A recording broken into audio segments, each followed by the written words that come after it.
ஒரு குழந்தை அருவியில் குளித்துக் கொண்டிருந்தார். திடீரென குழந்தைக்கு ஒரு சத்தம் கேட்டது, தண்ணீருக்கு மேலே. அந்த குழந்தை பார்த்தது, குட்டி பறக்கும் குதிரை அருவியின் மேலே அடிபட்டு பரிதாபமான நிலைமையில் குழந்தை கண்டது. உடனடியாக குழந்தை அந்த குட்டி குதிரையை பிடித்துக்கொண்டு வீட்டுக்கு குழந்தை கொண்டு சென்றது. பின்னர் அதற்கு மருந்து போட்டுவிட்டு தனது வீட்டில் குதிரையை விடுவித்தது. தினமும் அந்த குழந்தை அதற்கு நிறைய பச்சை புற்கள் மற்றும் பழங்களை ஊட்டினார். சில நாட்களில் அந்த பறக்கும் குட்டி குதிரை மிக பெரியதாக வளர்ந்தது. அதை பார்க்க தூரத்திலிருந்தே மக்கள் வரத் தொடங்கினர். இதை பற்றி வனத்துறை கேட்டது.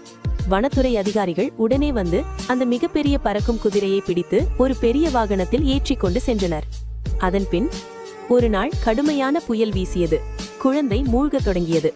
அப்போது அந்த பறக்கும் குதிரையை தன்னை அடைத்திருந்த பெட்டியிலிருந்து உடைத்து வெளியே வந்தது. அது குழந்தையை தனது முதுகில் ஏற்றி காப்பாற்றியது. ஆனாலும் அந்த குதிரை அழுது கொண்டிருந்தது. ஏனென்றால் நீங்கள் யாரும் SMK ஸ்டோரி மீடியாவை சப்ஸ்கிரைப் பண்ணவில்லை.